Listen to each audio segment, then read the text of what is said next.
বাংলাদেশের মাননীয় প্রধানমন্ত্রী আমাদের জন্য গর্বের এবং আল্লাহর পক্ষ থেকে আশীর্বাদ। মোহাম্মদ রাশেদ খানকে প্রধানমন্ত্রীর রাজনৈতিক সহকারী হিসেবে সচিব পদমর্যাদায় চুক্তিভিত্তিক নিয়োগ দেওয়া হয়েছে। যেই দেশে প্রধানমন্ত্রীর রাজনৈতিক সহকারী হয় রাশেদ খানদের মতো দালাল দুষ্ট চক্রের লোকেরা, সেই দেশটা কোন দিকে ধাবিত হচ্ছে সেটা আর বুঝতে বাকি নেই। বাংলাদেশ জাতীয়তাবাদী দলের গত নির্বাচনে সি গ্রেডের সি ক্যাটাগরির যারা নির্বাচনে অংশগ্রহণ করেছেন সেই সি গ্রেডের প্রার্থী ছিলেন রাশেদ। বাংলাদেশের মাননীয় প্রধানমন্ত্রী জনাব তারেক রহমান সাহেবের রাজনৈতিক সহকারী তথা সচিব পদমর্যাদার একটা পদ পেয়েছে। চাটাচাটি করলে পাওয়া যায় কিংবা দালালি করলে কিছু না কিছু হয়, সেটার কিঞ্চিত হয়তো তিনি পরীক্ষায় উত্তীর্ণ হয়ে স্বাক্ষরও রেখেছেন। সেজন্য আমি কংগ্রাচুলেট করছি যে আপনার এই সফলতার পিছনে আপনার অনবদ্য বিরোধী মতের মানুষদেরকে গালিগালাজ করা, তাদের উপরে মিথ্যা তহমত দেয়া, যাদের তা খেয়ে লজিন খেয়ে মানে এক কথায় জাকাত খেয়ে যাদের কাছ থেকে বড় হয়েছেন সেই জামাত শিবিরকে তুলোধনা করার মাধ্যমেই আপনি আকৃষ্ট করতে পেরেছেন একজন প্রধানমন্ত্রী। বিএনপির মতো একটি দল এই ধরনের চাটুকারদেরকে যখন রাজনৈতিক সহকারী বানাতে পারে, তাহলে এই দলের যারা মূল আদর্শিক ভিত্তি তাদের স্থানটা কোথায়? এই রাশেদ খান যখন আমি বিএনপি করতাম তখন আমার সাথে টকশোতে বহুবার তার একেবারে ডাইরেক্ট টকশোতে মানে কি বলে ওটা প্রতিদ্বন্দ্বিতাপূর্ণ কথা হয়ে ডিবেট হয়েছে। বারবার তিনি তারেক রহমানকে চ্যালেঞ্জ করতেন। তিনি বলতেন পরিবারতন্ত্রের রাজনীতি চলতে দেওয়া যাবে না, কৃষকের ছেলে গরিবের ছেলে আমরা প্রধানমন্ত্রী হব, গণ অধিকার পরিষদ 300 আসনে প্রার্থী দেবে, আমাদের নেতৃত্বে এই বিএনপি টিএনপি কে আসতে হবে, আন্দোলন সংগ্রাম বিএনপি টিএনপি করতে পারে না, ব্যর্থ, আমরা করে দেখাচ্ছি। সেই রাশেদরা আজকে শুধু জামাত ইসলামের বিরুদ্ধে কথা বলার কারণে, শুধু একটি দলকে সারাক্ষণ গালিগালাজ করার কারণে এই একটা কোয়ালিটি দিয়ে তিনি রাজনৈতিক সচিব। আমার ঝালকাঠি এক আসনে যখন বিএনপির তুখুর নেতা তৎকালীন সময়ের ব্যারিস্টার এম শাহজাহান ওমর বীরুত্তম বারবার নির্বাচিত এমপি এবং সাবেক মন্ত্রী ছিলেন, বীর মুক্তিযোদ্ধা বীরুত্তম, তিনি যখন দল পদত্যাগ করলেন, চেঞ্জ করলেন, আওয়ামী লীগে গেলেন, তখন এই বিএনপিরই কোন একটা গোষ্ঠী আমাকে বলেছিলেন যে আপনি এখন শুধুমাত্র জামাত বিরোধিতাটা শুরু করে দেন,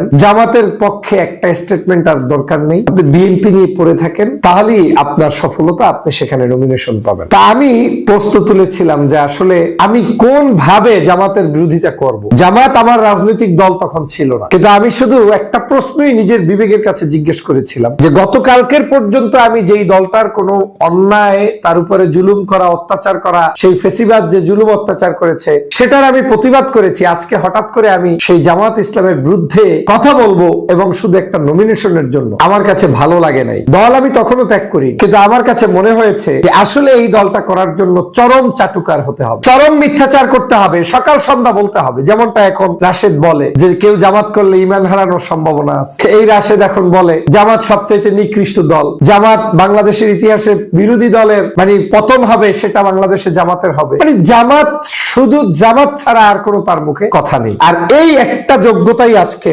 বিএনপির চরম শত্রু রাশেদকে সচিব মর্যাদা নিয়ে এসেছে। এখন বুঝতে পেরেছি যে সেই সময়ের মানুষটি আসলে তিনি নিশ্চয়ই আমার শুভাকাঙ্ক্ষী ছিলেন, না হয় বলতেন না। তিনি বুঝতে পেরেছেন যে ডক্টর ফয়জুল যদি জামাত ইসলাম তথা এই জুলাইয়ের পক্ষে কিংবা এনসিপির পক্ষে কিংবা যারা মজলুম তাদের পক্ষে বেশি কথা বলতে যায়, সে বিএনপি করতে পারবে না। আমি সেই বড় ভাইকে স্যালুট জানাই, আপনার কোনো দোষ নেই। উনি আমাকে পরামর্শ দিয়ে বলেছিলেন যে আপনি আজকে থেকে মুখটাকে বন্ধ করেন, সব পেয়ে যাবেন, কারণ আপনার চেয়ে গত 16 বছর বিএনপির পক্ষে এত কথা কেউ বলেনি। আজকে তার কথাই সব। পা চাটা দালালি করা যদি কোয়ালিটি হয়, এখানে দল করা কিংবা আন্দোলন করা, সংগ্রাম করা, 16 বছরের পঙ্গুত্ব বরণ করা, জেল খাটা, জুলুমের শিকার হওয়া, দেশে বিদেশে বিভিন্ন জায়গায় নির্যাতনের শিকার হওয়া, সেই মানুষগুলোর কোনো ভেল এখন নেই। এটাই বাস্তবতা। নূর ভাইয়ের প্রতি যে ভালোবাসা ছিল সব শুধুমাত্র একটা জায়গায় শেষ হয়ে গিয়েছে, আপনারা আপনাদের আদর্শের পরিবর্তন করে ফেলেছেন। আদর্শটা কি? নির্বাচন ব্যবস্থা পরিবর্তন করতে হবে, আপনারা সেখান থেকে চলে এসেছেন। পিআর পদ্ধতির উচ্চ কক্ষ নিম্ন কক্ষ করতে হবে এবং অন্য কক্ষ করতে হবে, এ ব্যাপারে আপনারা বক্তব্য দিয়েছেন, এখন সে বক্তব্য নাই। রাষ্ট্র সংস্কারের পক্ষে বক্তব্য দিয়েছেন, বক্তব্য নাই। গণভোটের পক্ষে বক্তব্য দিয়েছেন, বক্তব্য নাই। এমনকি জামাত ইসলামের জাতীয় মহাসমাবেশে পর্যন্ত বক্তব্য দিয়েছেন বিপিনুল হক নূর, সেখান থেকে সুইচ করে চরম ভাবে একেবারে আপনি চলে আসলেন আরেকটা জোটে। অসুবিধার কিছু নেই, কিন্তু আপনার সেই রাজনৈতিক বক্তব্যের ফুলঝুরিটা কোথায়? যখন মার খেয়ে হসপিটালে গিয়েছেন তখন সর্বাগ্রে সবচাইতে বেশি ছিল এই জামাত শিবির এবং অন্যান্য সংস্কারবাদী মানুষরা, কিন্তু তাদেরকে ভুলে গিয়ে একজনে একটা মন্ত্রিত্বের জন্য, আর একজনে একটা সচিব কিংবা এই সকল ব্যাকটানা মানে মন্ত্রণালয়ের জন্য এখন সম্পূর্ণভাবে দেউলিয়া হয়ে সত্য কথাই ভুলে গিয়ে গিয়েছেন। আসলে কি জানেন, সবাই শুধু ওইটা চাটতে চায়, কিছু পেতে চায়। সলিড ভালো ভদ্র মানুষের সংখ্যা বাংলাদেশে কমে গিয়েছে। এরা আওয়ামী লীগ থেকেও পারলে চাটতো, পারে না, এই বিধায় চাটতে পারে না। এটাই সত্য কথা। এদের কাছে যেমন আজকের বিএনপি অনেক ইম্পর্টেন্ট হয়েছে, এদের কাছে আওয়ামী লীগও ইম্পর্টেন্ট হতো যদি আওয়ামী লীগ ওদের কাছে সেরকম কিছু দিতে পারতো। ওগুলো মুখে বলে আমরা অনেক কিছু পেয়েছি, নেই।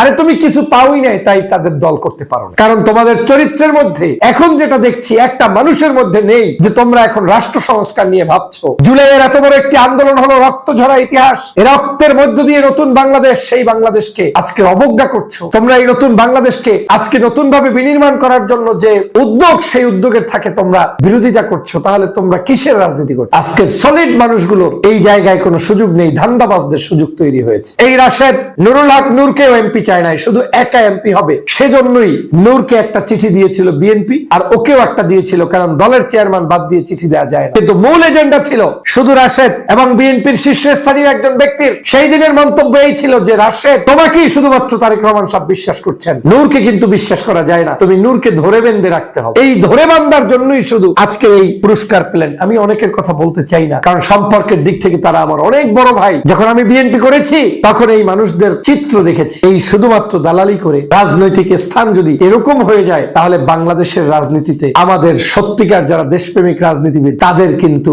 আজকের সেই ভালো মানসিকতার রাজনীতি হারিয়ে যাবে। যাই হোক, শুভকামনা রাশেদ সাহেব, শুভকামনা বিএনপি। আপনারা আপনাদের দলে কে কাকে কত বড় খাবার দিবে, গালি দিবে, সেই সকল মানুষগুলোকে টেনে এনে কোন কোন পদে ঢুকাবেন, সেটা নিতান্তই আপনাদের ব্যাপার। তবে রাজনৈতিক দেউলিয়াত্বের প্রমাণ সেটা আজকের বিএনপি এবং রাশেদের এই অ্যাপয়েন্টমেন্টের মাধ্যমে বোঝা গিয়েছে। সবাইকে ধন্যবাদ। আসসালামু আলাইকুম।